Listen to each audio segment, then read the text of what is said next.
Dalawang masigasig na hunters ang aksidenteng nakatagpo ng isang bata na naghahanap ng magigiting na tagapagligtas.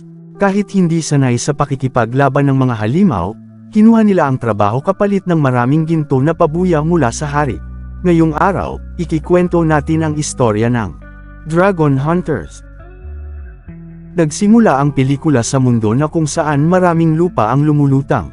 Sa isang kastilyo, nakatira dito ang dimbaw na batang babae na si Zoe, na nagkukunwari na isa siyang Silver Knight Gothic. Kinakalaban din niya ang isang kalansay na dragon sa kwarto niya, nang biglang pumasok ang ministro na si Gildas, para tawagin ang bata sa hapunan kasama ng hari. Sa veranda, isang bulag na matanda na si Lord Arnold, ang naghihintay sa pagdating ng kanyang mga pinadalang mandirigma pero ni isa sa kanila ay hindi pa bumabalik. Hanggang sa hapunan, nagagalit siya dahil ni isa ay walang tumapos ng misyon nila. At sumagot ang ministro baka iniwan nila ang trabaho nila sabay tumakbo na lang. Hiniling ng hari na sana ay naging lalaki na lang sana ang pamangkin niya para naturuan man lang niya ito ng dragon hunting. Natuwa si Zoe nang marinig yun, at nakiusap na turuan siyang maging mandirigma din. Pero tumanggi ang hari na gawin ito dahil hindi daw angkop para sa mga batang babae ang lumaban. Sorpresa namang pumasok ang hinihintay nilang Silver Knight, at natuwa ang hari sa kanyang muling pagbalik. Tinanong niya agad kung natalo na ba niya ang dragon na World Gobbler, pero bumagsak lang ito sa sahig at gumulong ang helmet nito sa ibabaw ng lamesa papunta sa hari. Pagkatapos ay sinabi ng ministro na ang mandirigma niya daw ay wala ng iba kundi abo na lang, na siyang ipinagtaka din nilang lahat. Samantala, isang hunter na si Lian Chu, ang lumalaban ngayon sa isang malaking bulate na naging peste sa mga magsasaka. Todo suporta din ang kaibigan niyang si Guizhou, na sumisigaw ng magagawa niya daw itong mailigpit. Umatake na ngayon ang kalaban ng hindi mabilang na mga bala, at walang magawa ang bida kundi ang tumakbo, kaya't nagsitawanan sa kanya ang mga residente. Lumapit din sa kanya ang halimaw sabay nagsuka ito ng kulay berde na likido, na agad na iniwasan ni Lian Chu pero may kumabit sa kanya naman na malagkit na parang bubble gum.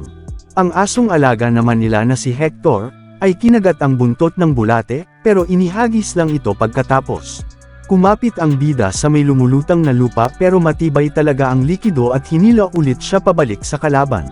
Pinadaan siya sa ilalim nito na nagpatawas sa halimaw at nagpatuloy ang kanyang paghagis na parang nasa bungee rope sa paligid ng bilog na bukid.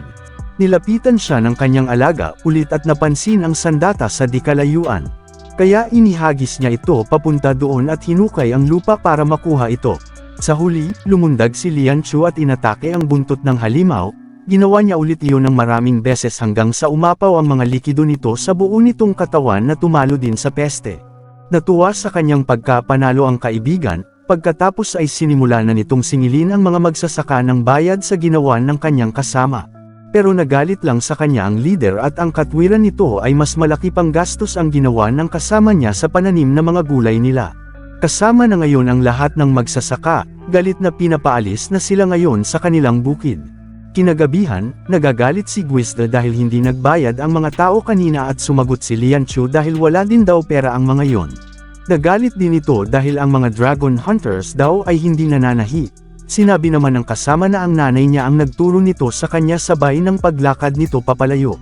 Ilang sandali, humingi ng sorry si Guizhou sa kanyang mga nasabi, at pinagmamalaki niyang magaling ang grupo nila na silang tatlo lang. Nang may marinig naman silang malakas na sigaw mula sa malayo kaya nagmadali ang bida na tumakbo doon sa humihingi ng saklolo. Sa madilim na gubat, ang batang babae na si Zoe ay tumatakas papalayo mula sa humahabol sa kanyang mabangis na mga hayop. May kuryente din ang mga ito at balak siyang hulihin at nag-uunahan ang dalawa kung sino ang makakakuha sa bata. Sumunod ay wala nang matakbuhan si Zoe at bumagsak din siya, buti na lang ay niligtas siya ni Lian Chu bago siya makuryente. Hinabol pa rin sila ng mga ito sabay tumigil ang bida para harangin ang kuryente na pang-atake ng mga halimaw.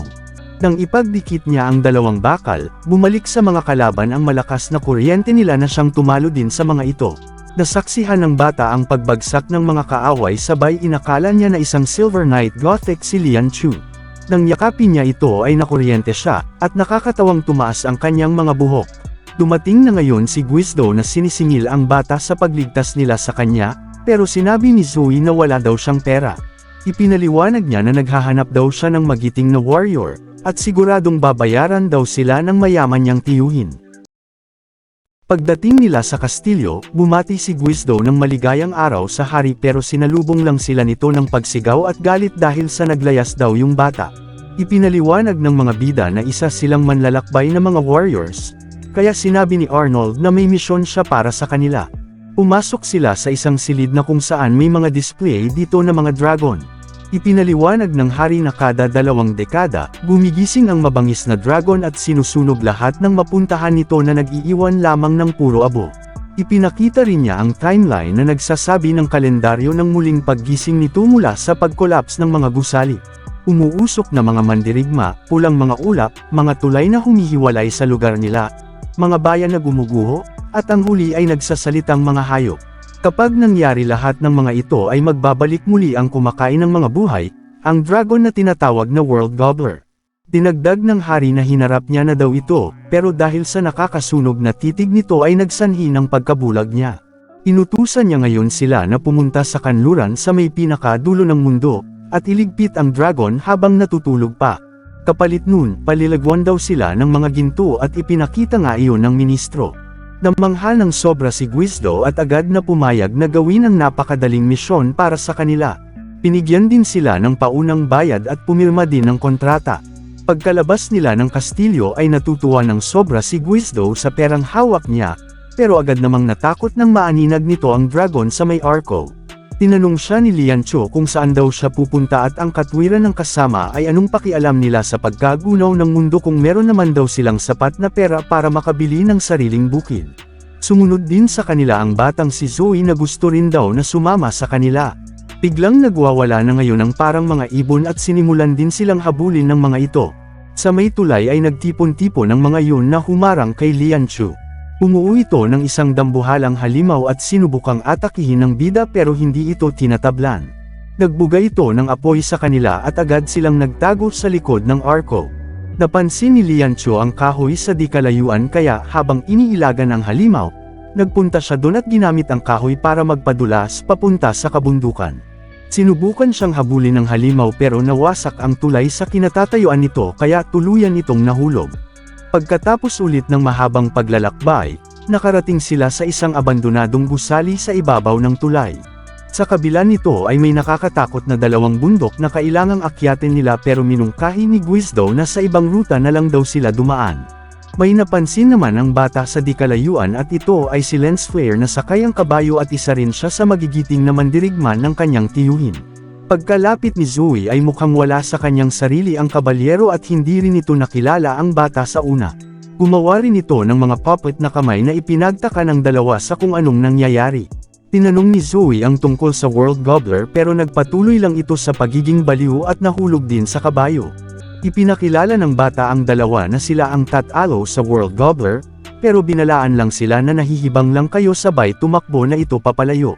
Sumunod ay pumasok sila sa isang liblib na gubat, at habang nagsasalita si Zoe ay pinatahimik siya ng bida dahil may nararamdaman siyang kakaiba ganon din si Guizdo. Bigla namang may nahulog na bola na may patusok at muntikan pang matamaan ang bata. Ang delikadong gubat ay hinabol sila ng mga tumutubong mga patusok kaya lahat sila ay nagmamadaling tumakbo papalayo. Nagpatuloy ang eksena ng habulan sa daan hanggang makapasok si Guizdo sa isang bahay sabay sinaraduhan niya ng pinto ang mga kasama. Sa kabila ng gubat ay ang naunang gumuho na isang village, na ngayon ay walang hanggang lumulutang lang sa ere.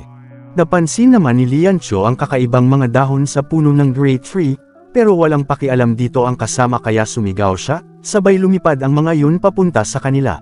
Mga paniki pala ito kaya tumakbo sila at nakakagulat na naging isang higanteng halimaw ang mga yun pagkatapos. Tumawa ito saglit at kumalat ulit, sabay hinabol nito ang natatakot na si Guizdo. Dinaanan niya ang asul na aso pero matalino ito at nagkunwari na parang estatwa kaya nilagpasan lang siya. Sumunod ay nakasalubong din niya si Zoe na ngayon ay sumisigaw sa takot, at nung magtatago na sana siya sa loob ng bahay ay sinaraduhan siya ng pintuan kaya hindi ito makatago. Ayaw buksan kasi ni Guizdo kaya naabutan ng bata ng mga lumilipad na mga halimaw. Sa loob naririnig ni Guizdo na parang pumapasok ang mga kalaban sa chimney kaya sinarado niya rin ito. Pero nagsilipara ng mga ito sa likod ng fireplace at pilit na kinakagat ang duwag na nagtatago na ngayon sa ilalim ng bakal na balde. Tumakbo siya pagkatapos sa labas at nakita si Zoe na nagtatago pala sa may banga. Samantala, si Lian Chu naman ay nagtago sa mga paniki sa may bahay ng mga tupa, pero pumasok ang mga kalaban dito kaya naisip ng bida na ikulong na lang sila sa loob. Sumunod ay nagsikumpulan muli ang mga ito at naging isang higanting halimaw pero nawawala ang ulo. Nasa loob pala ito ng bahay kaya umakyat si Lian Chu sa may rooftop. Narinig ito ng kalaban na ngayon ay hinahanap ang kanyang ulo at nung marinig niya ang bida sa itaas ay agad itong lumundag para daganan siya. Pero umilag si Lian Chu sa tamang oras at dahil dito ay natalo nila ang halimaw na ngayon ay lumilipad na papalayo. Kinagabihan, habang nagmumuni itong si Guizhou sa nangyayari sa kanila, naengkwentro niya ang dalawang paniki at laking gulat niya nang bigla itong nagsasalita. Ininsulto siya ng mga ito na isa siyang malaking duwag at ang katwiran niya ay hindi siya isang baliw na bayani nitong pantasya. Lumipad ang mga paniki at patuloy na inasar ang bida, kaya nagmamadali siyang tumakbo pabalik sa mga kasama nito. Buti na lang ay nasalo siya ni Lian Chu at napansin ang kakaibang ilaw sa ilalim ng mga ulap. Pagkagising ng bata, napansin din niya ang kakaibang mga ilaw sa di kalayuan, kaya natakot ito at nagtago kasama ng mga tupa.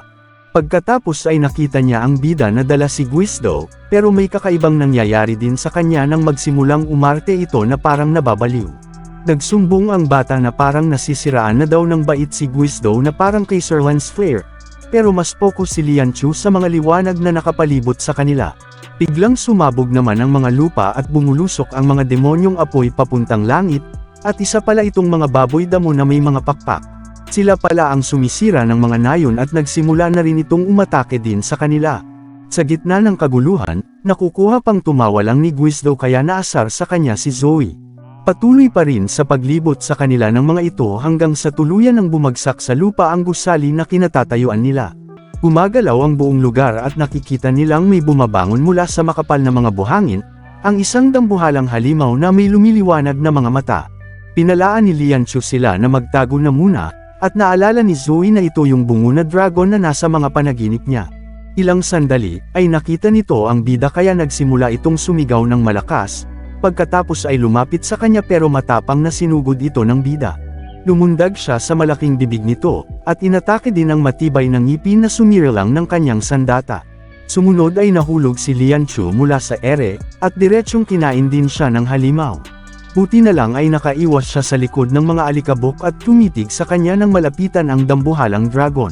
Sinimula na muling tumakas ang bida at muntikan pang matapakan ng paa, at gamit ang malaking bibig nito ay unti-unting hinihigop ang lahat ng kapaligiran kasama na rin si Lian Chu. Nakakapit siya sa lupa sabay tumakbo papalayo, pero ang iba naman ay natatangay na rin sa ere papunta sa dragon. Hindi inaasahang natatakot si Lian Chu sa likod ng poste, habang sumisigaw ng saklolo ang dalawa na malapit ng makain. Swerte namang nakakapit si Guizhou sa pangil ng halimaw, habang patuloy pa rin silang hinihila ng liwanag. Balik kay Lian Chu, naalala niya nung bata pa siya nung una niyang maranasan ang pag-atake ng World Gobbler sa kanyang bayan, wala nang natira dito kundi mga nasunog na paligid. Dito niya rin napulot ang dalawang knitting needle, sabay narinig niya muli ang pagtawag sa kanyang pangalan ni Zoe na nasa panganib. Bumalik ang dating tapang niya at sumugod muli sa dragon, kaya tumigil muna ito na siyang nagligtas sa mga kasama mula sa bibig. Sumunod ay sumigaw ng malakas ang kalaban sa kanya pero matapang na sumagot si Lian Chu na malinis ang kanyang puso na kasing dalisay ng bukal na tubig. Gumamit ng kapangyarihan ang dragon at nagkaroon sa paligid ng apoy, sabay binuksan na muli nito ang kanyang lumiliwanag na bibig para higupin muli silang lahat. Imbis na tumakbo papalayo, nagpadala si Lian Chu sa hangin at tumapak sa isa sa mga pangil, na ginamit niya para umakyat sa bungo. Pagkatapos ay sumugod muli siya pero naitilapon siya papataas at nabitawan din ang sandata niya sa ere. Nahulog siya at nagpagulong sa binti ng kalaban, sabay sumigaw ang mga kasama na magagawa niyang matalo pa rin ito. Pumunta ang bida para pulutin ang malaking karayom at naghagis sa kanya ng sirang gusali ang kalaban. Umilag siya pero nahulog ito sa bangin, at sa huling pagkakataon ay inihagis niya ang mga karayom na siyang tumama naman direkta sa mga mata ng dragon. Sumigaw ito sa sobrang sakit at nagsimulang makuryente din ito ng mga kidlat. Dahil doon, unti-unting lumiwanag ito hanggang sa tuluyang sumabog sa kawalan. Natapos ang pelikula na nagbalik muli sa dating sigla ang buong kapaligiran. Salamat sa katapangan na ipinakita ng tatlong bida kasama ang kanilang kakaibang aso. Mag-subscribe para makapanood ng mga video na katulad nito. Hanggang sa muli kaibigan.